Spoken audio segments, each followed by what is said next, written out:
की हाल चाल, कैसे हैं आप सब? मैं बहुत बढ़िया हूँ यार। आप लोग बताइए कैसी चल रही है आप लोगों की जिंदगी। आज हम जिस चैप्टर को डील करेंगे that is control and coordination. Biology का चैप्टर है यार। आई कैन अंडरस्टैंड बायोलॉजी में टर्म्स थोड़े से कॉम्प्लिकेटेड होते हैं। आई होप कि आप लोग बेटर तरीके से कर पाओगे इस चैप्टर को। वन शॉट रिवीजन टाइप का वीडियो है ये, हम डील करते हैं। चलिए शुरू करते हैं, ठीक है। सो कंट्रोल एंड कोऑर्डिनेशन में हम जिस पार्ट को डील करेंगे, the first one is animal part and the second one is plants part. Animal में दो सिस्टम होता है, neural and endocrine. Similarly plants में दो सिस्टम होते हैं, हार्मोन्स एंड मूवमेंट्स। ठीक है, जाहिर सी बात है प्लांट्स में न्यूरल सिस्टम तो नहीं होगा, प्लांट्स के पास दिमाग थोड़ी ना होता है जो न्यूरल सिस्टम डालेंगे। ठीक है, न्यूरल में क्या क्या आता है? ब्रेन आएगा हमारा, और दूसरा क्या आएगा? Spinal cord. ब्रेन को क्या बोलते हैं हिंदी में? मस्तिष्क। स्पाइनल कोड को क्या बोलते हैं हम? मेरुरज्जु। ठीक है, एंडोक्रिन में क्या आता है? एंडोक्रिन में आती है हमारी ग्लैंड्स। ग्लैंड्स यानी कि ग्रंथियां। ग्रंथियां क्या करती हैं? सीधा ब्लड स्ट्रीम में हार्मोन को सीक्रेट कर देती हैं। ओके जी, हार्मोन्स। हार्मोन्स में क्या लेंगे हम? जैसे प्लांट्स के डिफरेंट डिफरेंट पार्ट्स हैं, रूट्स हैं, स्टेम्स हैं, वो हार्मोन रिलीज करते हैं। मूवमेंट्स की बात करें तो जैसे टच मी नोट वाला प्लांट होता है, मिमोसा मिमोसा प्लांट होता है, उसमें क्या होता है? जैसे आप उसको टच करोगे ना तो उसकी जो लीव्स हैं वो इनवर्ट फोल्ड हो जाती हैं। ठीक है, तो इस टाइप की मूवमेंट प्लांट शो करते हैं, वो ह्यूमंस की तरह मूवमेंट नहीं करते हैं। ठीक है, स्टिमुलाई। स्टिमुलाई क्या होता है यार? जैसे ही आप गर्म चाय के कप को टच करते हो, आपके सेंसरी रिसेप्टर एक्टिव हो जाते हैं, और आपको कैसा फील होगा? एकदम से गर्म फील होगा, और आप अपने हाथ को पीछे करोगे एकदम से। ठीक है, तो जो आपने पीछे किया ये क्या था? Response, that is a reaction to the signal.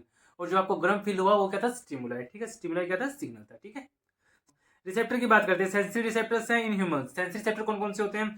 Photo receptor, olfactory, thermogustatory, phonociceptory. Photo receptor जैसे कि सनलाइट आएगी, आंखों पे गिरेगी और आंखें एकदम से बंद हो जाएगी, तो सेंस ऑर्गन क्या हुआ? आंखें, जो एकदम से बंद हो गई। और स्टिमुलाई क्या था? लाइट। लाइट के गिरने से की वजह से आंखें बंद हुई ना। ठीक है जी, तो these are our receptors, 5 receptor.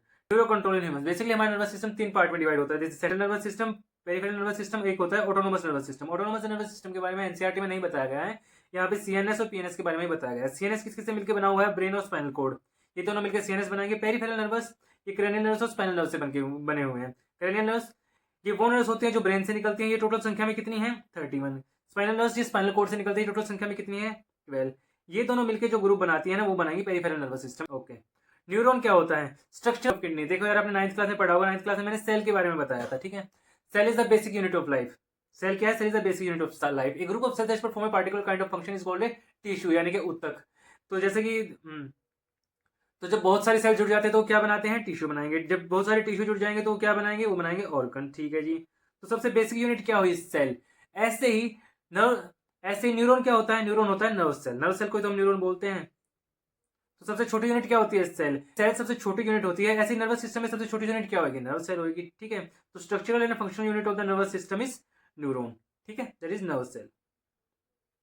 चलो जी, न्यूरॉन की स्ट्रक्चर की बात करते हैं। ये हमारा न्यूरॉन, ये है न्यूक्लियस। न्यूक्लियस होता है बीच वाला पार्ट, डेंड्राइट ये जो ब्रांच पार्ट है इसको डेंड्राइट बोलते हैं। ये होता है हमारा सेल बॉडी, और ये है हमारा एक्सॉन, ये वाला है हमारा एक्सॉन। ठीक है, और ये है नर्व एंडिंग। कोई भी मैसेज आएगा ना, वो केमिकल फॉर्म में हमारी बॉडी के अंदर आता है, और बॉडी के बाद वो डेंड्रिट के अंदर जाता है। डेंड्रिट से इलेक्ट्रिकल इंपल्स की फॉर्म में कन्वर्ट होगा, फिर जाएगा सेल बॉडी में। सेल बॉडी से एक्सॉन से होता हुआ जाएगा नर्व एंडिंग तक। ठीक है, नर्व एंडिंग के बाद जाएगा दूसरे न्यूरॉन की डेंड्रिट में, और ये जो बीच वाला गैप है, इस वाले गैप को हम बोलते हैं साइनेप्स। ठीक है, यहाँ तक तो नर्व एंडिंग तक हमारा मैसेज आया था इलेक्ट्रिकल इंपल्स की फॉर्म में, लेकिन नर्व एंडिंग के बाद ये जो गैप है, गैप में हमारा मैसेज कन्वर्ट हो जाएगा वापस केमिकल की फॉर्म में। ठीक है,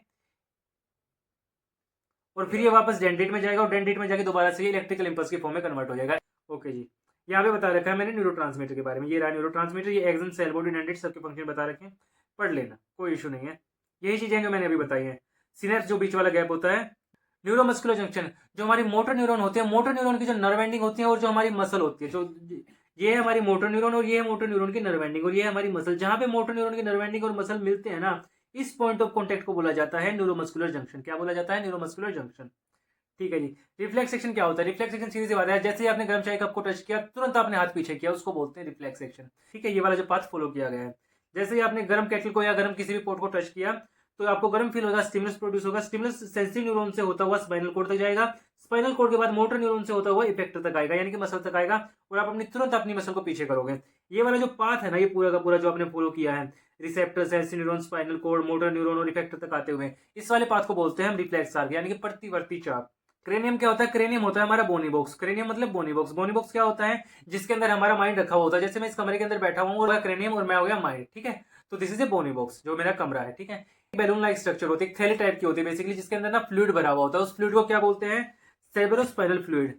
इस फ्लूइड के अंदर माइंड को रखा जाता है, क्योंकि माइंड को अगर आप बाहर रखोगे तो यार वो हिट हो सकता है, शोक एब्जॉर्ब नहीं कर पाएगा प्रॉपर्ली, तो डैमेज हो सकता है। इसलिए जो हमारा ब्रेन है उसको बड़े ही सॉफ्टली, पहले क्रेनियम आएगी, क्रेनियम के अंदर फिर एक बैलून लाइक स्ट्रक्चर आएगी, उसमें फ्लूइड आएगा, उसके अंदर माइंड को रखा जाता है। ठीक है, जैसे ब्रेन को सेफ्टी क्रेनियम प्रोवाइड करती है, वैसे ही हमारी जो स्पाइनल कोड होती है उसको सेफ्टी प्रोवाइड करता है वर्टिब्रल कॉलम। स्पाइनल कोड क्या होता है? स्पाइनल कोड को बेसिकली हम सेकंड ब्रेन बोलते हैं। क्या बोलते हैं स्पाइनल कोड को? Second brain. स्पाइनल कोड किसको बोला जाता है? मेरू रज्जु को बोला जाता है। ठीक है जी, मेरू रज्जु को। ओके, स्पाइनल कोड होता कौन सा पार्ट है? जब जो आपकी बैकबोन को झुकाओगे तो थोड़ा सा बम्पी स्ट्रक्चर उठा हुआ मिलेगा आपको, वहां पे होता है हमारा वर्टिब्रल कॉलम। ठीक है, पार्ट्स ऑफ ब्रेन। ब्रेन के 3 पार्ट होते हैं, फोर ब्रेन होता है, मिड ब्रेन होता है और एंड ब्रेन होता है। फोर ब्रेन के 3 पार्ट होते हैं, सेरेब्रम, हाइपोथैलेमस और हम तीसरा पार्ट भी ले लेते हैं जिसको हम थैलेमस बोलते हैं। ठीक है जी, ओके। ये हमारा मिड ब्रेन होता है। मिड ब्रेन के भी 2 पार्ट होते हैं basically. First part is COPRA quadrigemina head. ये हमारा हिंड ब्रेन। हिंड ब्रेन के 3 पार्ट होते हैं, पोन्स है, मेडुला है, सेरेबेलम है। ठीक है, अब इनके फंक्शन क्या क्या होता है? सेरेब्रम क्या फंक्शन करता है यार? 66% पार्ट ऑफ द ब्रेन तो सेरेब्रम ही होता है। सेरेब्रम क्या करता है? अपनी मेमोरी को अच्छी करता है। ठीक है, जिज्ञासा बढ़ाता है। थैलेमस क्या काम करता है? थैलेमस यार एक्सटर्नल एक्टिविटी को कंट्रोल करता है, जैसे कि आप ठंडी लग रही है, सर्दी लग रही है तो थैलेमस की वजह से लगती है। ठीक है, हाइपोथैलेमस की अगर मैं बात करता हूं तो हाइपोथैलेमस क्या करता है? ये थोड़ा सा इमोशन टाइप का हार्मोन होता है। इसमें क्या क्या आता है? लव आता है, हेट आता है, फीलिंग आती है, ये सारी चीजें इसमें आती है।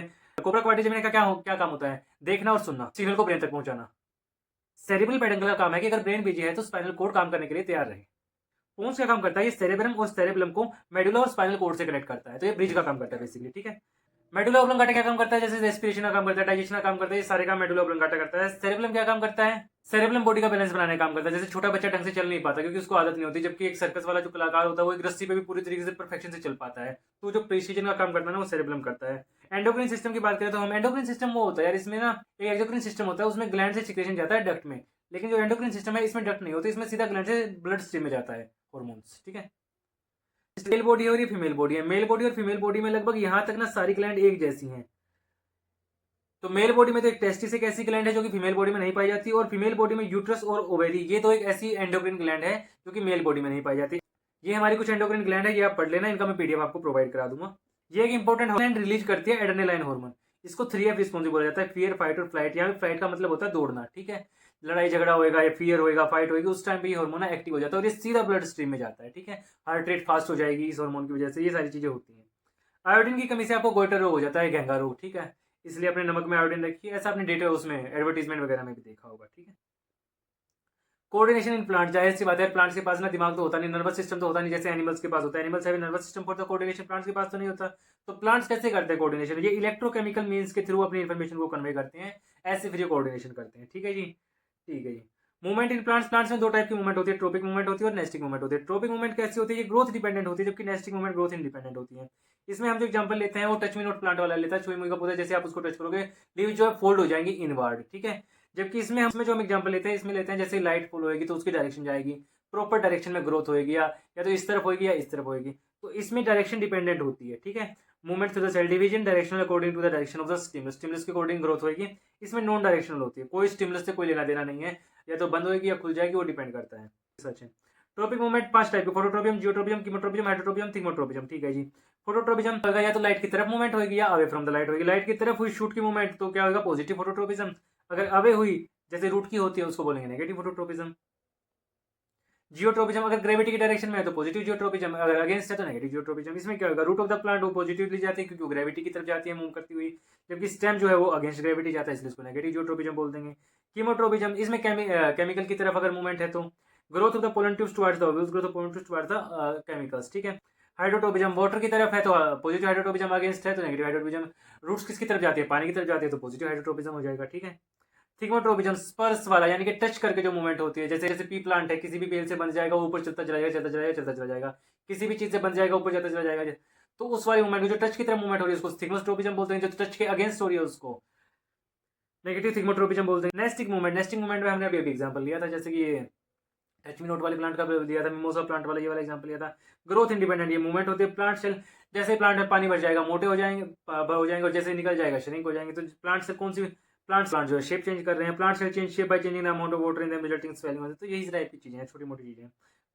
प्लांट हार्मोन 2 टाइप के होते हैं, ग्रोथ प्रमोटर और growth inhibitor. The first one is auxin, the second one is gibberellin, the third one is cytokinin, the fourth one is abscisic acid. ये अकेला हार्मोन ऐसा जो ग्रोथ को रोकता है। ठीक है, ऑक्सिन क्या करता है? ऑक्सिन इंक्रीज करता है शूट लेंथ, शूट लेंथ को बढ़ाता है। शूट लेंथ कौन से होते हैं? ग्राउंड से ऊपर वाला जो पौधे का पार्ट होता है उसको बोलते हैं शूट।